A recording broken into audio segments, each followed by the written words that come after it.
Hey, what's going on? If you want to get a complete system that makes melting fat easy and is 100% automated, then I want you to go to the link that's on the bottom of your page right now.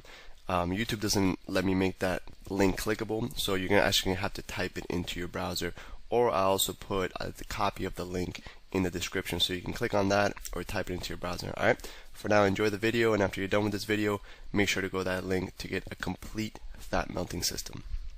Now this next technique is extremely important, considering that 90% of fights, especially 90% of street fights, even MMA fights, if you watch the UFC, they at some point are tempted to go to the ground, or at some point they go to the ground.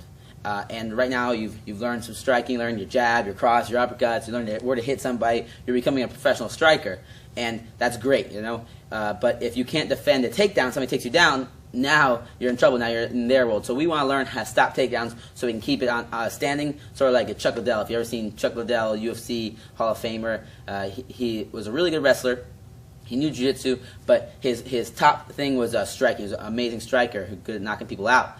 But what he's even better at is making it so people couldn't take him down by sprawling, right? It's called sprawl and brawl. It's a technique. So we want to learn how to sprawl so we can, punch, keep our hands up, good striking, and eventually knock somebody out. Or just, it's also on top of that a really good workout for your hamstrings, your lower back. It'll help prevent lower back pains and strengthen the whole back side of your body.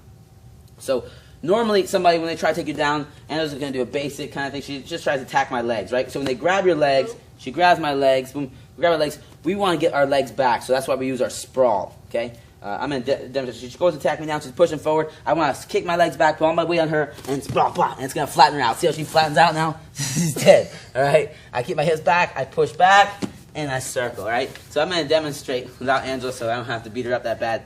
But the sprawl is somebody attacking my legs. They're attacking me, so I want to get my hips back, and they're under me, so I want to drop down like an avalanche on top of them, flatten them out, and I can push away, get up, or if I want to go to my jiu-jitsu game or wrestling game, I can get on top of them.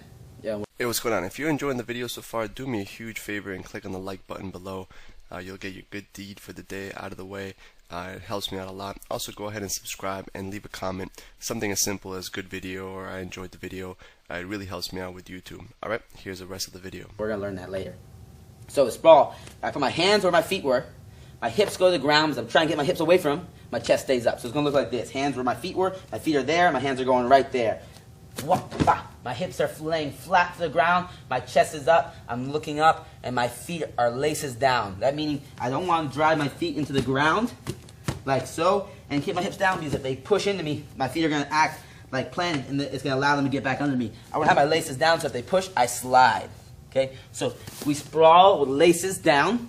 All right, hips to the ground, hands where your feet were. So my feet are here. When I sprawl, Angela comes to attack my legs. Let's say she came to attack my legs. I'm gonna get my hands back. I'm gonna go. She's underneath me. I'm gonna sprawl on top of her like an avalanche. 1, 2, 3, and my hips are on the ground. Heads up, chest up, and from here, this is our sprawl. We flatten the person out, and now you can work our game from there. So let's do it one more time. Angela, I want to do it again here. She's gonna attack me, right? Boom, she goes, oh, I sprawl back, boom, put my finger, and I sprawl her out, all right? And I push back, circle, and I'm off. Now, the biggest thing I see, I believe 90% of people mess up this mistake right here. And I've seen top college wrestlers do this. I've trained with the guys that train out, I don't want to name any schools, but really high-level colleges and high-level wrestlers, they'll mess up on this, and basic people mess up on this as well. And you're not going to mess up on it because you're going to know it now. So we'll sprawl perfectly. Now, when you sprawl, somebody's attack you. They try to take you down, right? A sprawl. Laces down, head up, all right? Now, a big thing you'll do is when they sprawl, they just come right back up here in that back air stance. That person's right there, and you just came back right in front of them, and now they're going to attack you again, and they have a better possibility of taking you down. So when we sprawl, we want to always do is they're underneath us, boom, they're trying to get to our legs. We want to act like life or death. So I want to push back, and I want to circle. So that's one of the biggest details. When you're drilling it, like a lot of times you'll see people drill, they're here. Sprawl, back up in their stance. There's drilling it. But that's not proper practice. It's not going to lead to perfection. Perfect practice leads to perfection. So we want to sprawl, push back, and circle. So now we've sprawled, got the person underneath us. We're going to push away from them, circle around, cut that angle so they can't just jump right back at us. So another example, Angela's going to take one more for the team. She's going to shoot on me, boom. I'm going to sprawl, and I push back, circle. And now when she gets up, she'll know where I'm at. And I can punch her, kick her, do whatever I want. All right? So that's our sprawl. Very important technique, sprawl and brawl. You want to be able to control when you go to the ground and when you don't go to the ground. And whenever someone wants to take us down, we want to get away. We want to use one of our top techniques. Number one technique in stopping takedowns is a sprawl. So you got your strikes now, you got your sprawl. We're going to add them all together, and we'll be able to sprawl and brawl. So how we're going to drill this? We're going to do 3 2-minute rounds. 3 2-minute rounds where we're striking and sprawling, all right? Every 15 seconds, we're going to sprawl. So we have a 2-minute round. You should sprawl 4 times every round, 4 times every minute, 8 times every round, all right? So you're going to get a bunch of sprawls in there. You get 24 sprawls while we're practicing our striking, so we're practicing our sprawl and brawl. We're going to sprawl and strike. And you're going to do this on air, all right? Anywhere but with perfect practice. So we sprawl, the key points. We want to put our hands where our feet were, hips to the ground, chest up, laces down. We're going to push back and circle. And Angela's going to demonstrate. So she's going to be in her striking stance. Okay? Good. She's striking. She has a jab, cross, 15 seconds are coming up. And now uppercut. And now she's going to sprawl. So she's going to sprawl. Good. Hands or feet are, chest up, push back, and circle around. Okay? You want to push back. She's going to do again. She's going to demonstrate right here. Good. Face the camera. She's going to sprawl.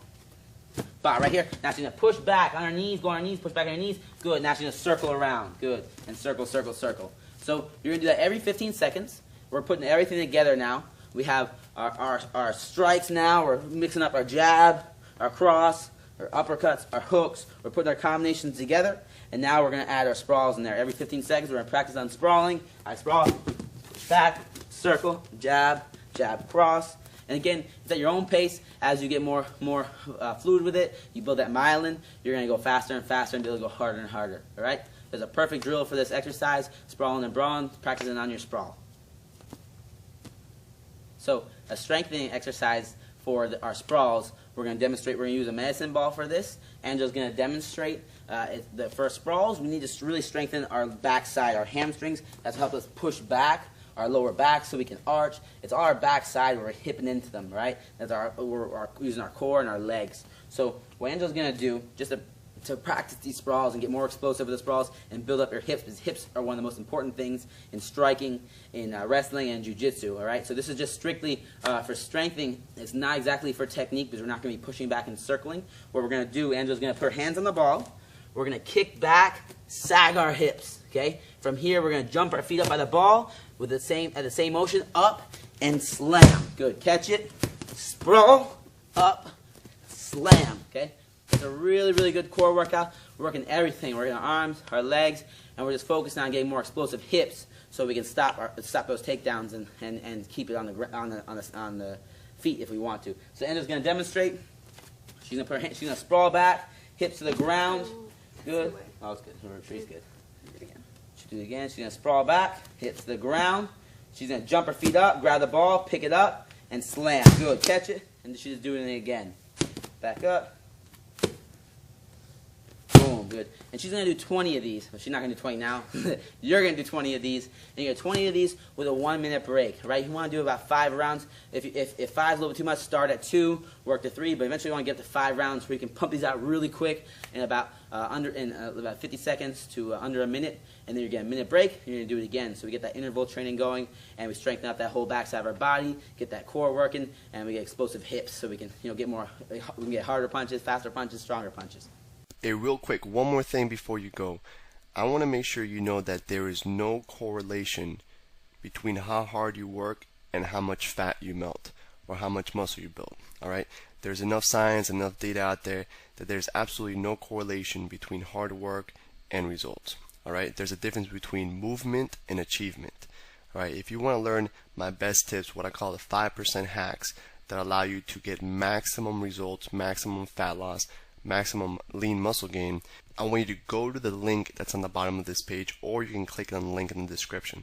You're going to get a complete system for melting fat in an intelligent and streamlined system. I'll see you there.